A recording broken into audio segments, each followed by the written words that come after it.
ሰላም ሰላም የቲቲ ግሬስ ፋሚሊዎች እንዴት ናችሁ? ትንሽዬ ያደረገችው እውነት ወንድም አለም ወንድም መከታ የሚባለው ነገር እንዴት ነው?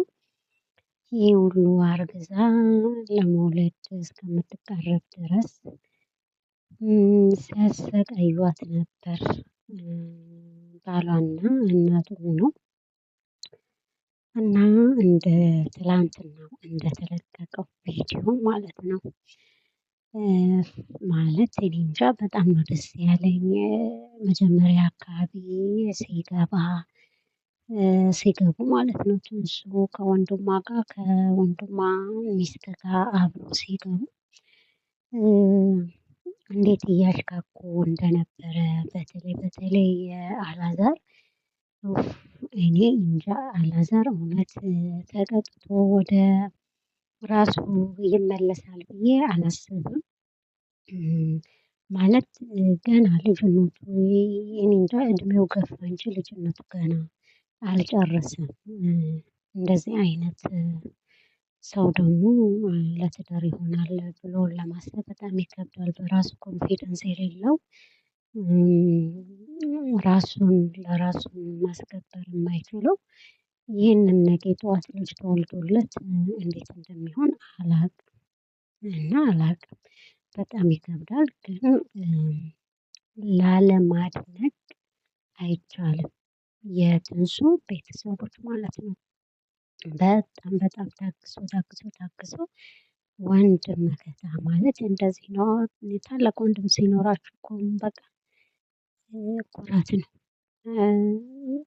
እኔ እንጃ ብቻ በጣም ነው ደስ ያለኝ። እንግዲህ ሳቋ ፈገግታዋ ደስታዋ ስለተመለሰላት አብሶ ነፍሰ ጡር ሆና ስንት ስቃይ ነው ያየችው እውነት በጣም ነው የምታሳዝነኝ የነበረው። እንደው የሩትና የዚችኛዋ ታሪክ ማለት ነው የትንሱና የሩት ታሪክ በጣም የሚመሳሰል ነበር። አርግዘው ሩታም አርግዛለች ከተረገዘች ጀምሮ እስከተወልዶ እስከዛሬ ድረስ እንግዲህ ፈጣሪ አድርጎት ደስታዋ እየመለሰላት ነው። ሩታንም በጣም ደስ ይላል። እንግዲህ ልጅ ያላባት ማደግ የለበትም ከሚሉ ሰዎች ነኝ።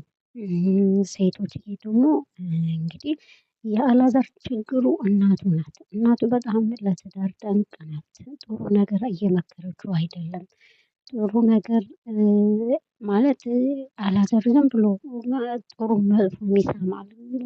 ትክክል እኮ ነው ማለት ቤተሰብ የሚለው ነገር እኮ መስማት የለብንም ሳይሆን የምንሰማው ግን እየመረጥን መስማት አለብን። ምክንያቱም ኦሬዲ ራሱ ችሎ ትዳር ይዞ ሀላፊነት ለመውሰድ እየተዘጋጀ እያለ እሱ የሰው ምክር ተቀብሎ ጥሩም መጥፎም ከሆነ ይሄ ከባድ ነው ለትዳር ማለት ነው።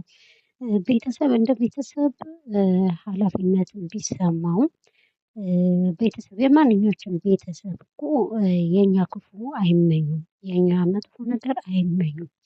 ግን ትዳር ከገባችሁ ደግሞ ትዳር የምትኖሩት አጋራችሁ እናንተ ነው በይበልጥ የምታውቁት አይደለ?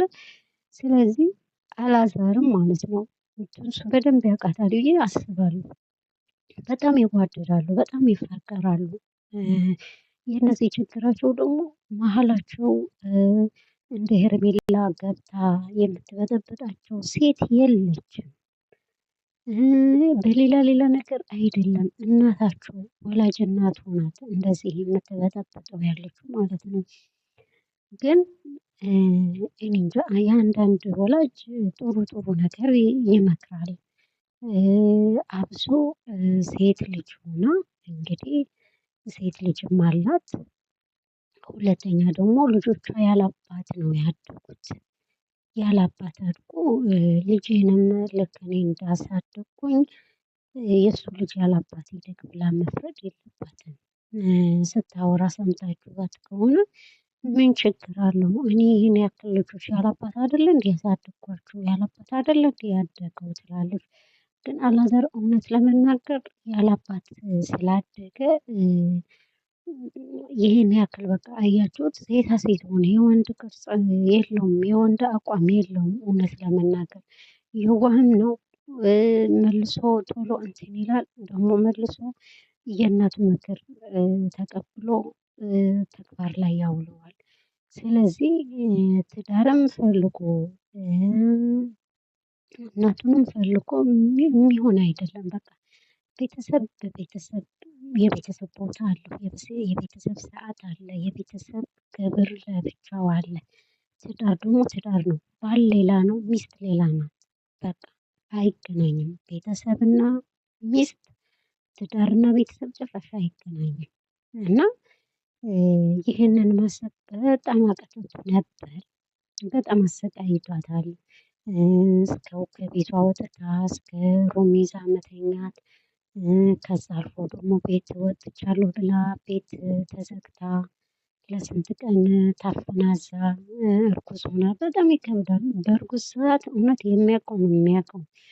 እንደፈለጋችሁት ልትተኙ አትችሉም እንደፈለጋችሁት ልትቀመጡ አትችሉም እንደፈለጋችሁት ልትንቀሳቀሱ አትችሉም። ይሄ ያረገዙ ሁሉ ነው የሚያውቀው ማለት ነው። እና በዚህ ሰዓት ደግሞ እንክብካቤ በሚያስፈልጋት ሰዓት ትሪት በምትደረግበት ሰዓት እናትና ልጅ ሆነው እርጉዝ ሚስቱን እንደዚህ ማሰቃየት ፈጣሪም አይወደውም።